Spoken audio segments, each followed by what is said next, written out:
अब एक चीज़ यहाँ पर मिरर शरीफ में देखी जा रही है, आप भी देख सकते हैं कि मिरर शरीफ के कुछ दुकानों पर, उसमें मुस्लिम के भी दुकान है, नॉन मुस्लिम के भी दुकान है, उसमें गोल्ड लोन, मैं नाम नहीं लूँगा, सिर्फ गोल्ड लोन बोलूँगा कि गोल्ड लोन के नाम पर एक एडवर्टाइज़ की जा रही है और उसमें दुकानों में हिस्सा लेने वाले, पोस्टर लगा कर लेने वाले हमारे मुसलमान भाई भी हैं। अब गोल्ड लोन पर क्या होता है, देखिए कि शरीयत का अगर मैं मसला मैं आपके सामने बयान करूं तो गोल्ड वो इंसान का लिया जाता है और वो पैसा ज़रूरत के हिसाब से उस इंसान को दिया जाता है, और जब वो इंसान अपना सोना लेने के लिए जब वो आए तो वो जितनी उसने रकम ली है उस पर ब्याज बनेगा, सूद बनेगा,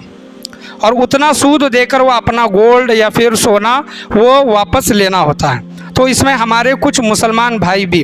क्या कर रही हैं कि अपनी दुकानों के ऊपर आधा, एक पूरा प्लेट होता है समझ लें नेम प्लेट, तो आधा नेम प्लेट उनकी दुकान का नाम,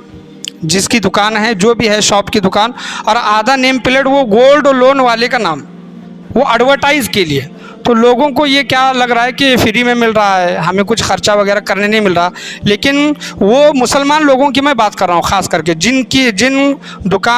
जो दुकानदार मुसलमान हैं उनके दुकानों के ऊपर जो गोल्ड लोन का जो एडवर्टाइज़ लगा है, तो वो उनको ख्याल करना चाहिए था, पूछना चाहिए था कि हम ये लगा सकते हैं कि नहीं लगा सकते, या फिर ये ब्याज होगा क्या होगा। ब्याज, ये जो सूद का जो धंधा है, गोल्ड लोन पर जो सूद वगैरह जो लिया जाता है, हम इसको क्या कर रहे हैं, एडवर्टाइज़ कर रहे हैं, फैला रहे हैं, तो कहीं ना कहीं हम सूद के गुनाह में शामिल हो रही हैं। तो उन लोगों को सोचना या फिर समझना चाहिए, अगर अपनी दुकानों के ऊपर उन्होंने वो लगाया है तो उसको फ़ौरन निकाल देना चाहिए। क्योंकि ये मसला मैं क्यों बयान कर रहा हूँ, सबसे पहले मैंने मुफ्ती साहब को इसके मुतालिक पूछा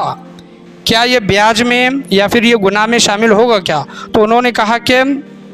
100% ये शामिल होगा, क्योंकि वो गोल्ड लोन जो देते हैं वो बग़ैर ब्याज के नहीं देते,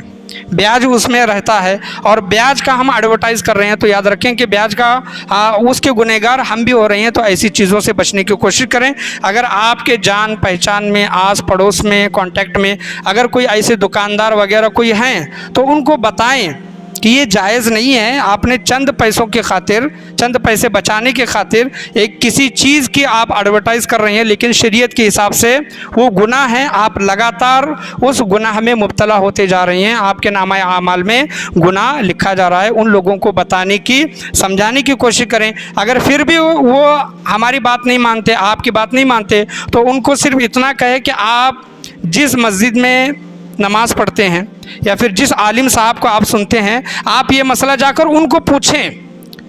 आप ये मसला आपके इमाम साहब को, मुफ्ती साहब को, आलिम साहब को, इल्म वाले को जाकर पूछें कि ये जो मैं कर रहा हूँ सही है कि नहीं है, फिर बाद में आप उस पर अमल करने की कोशिश करें।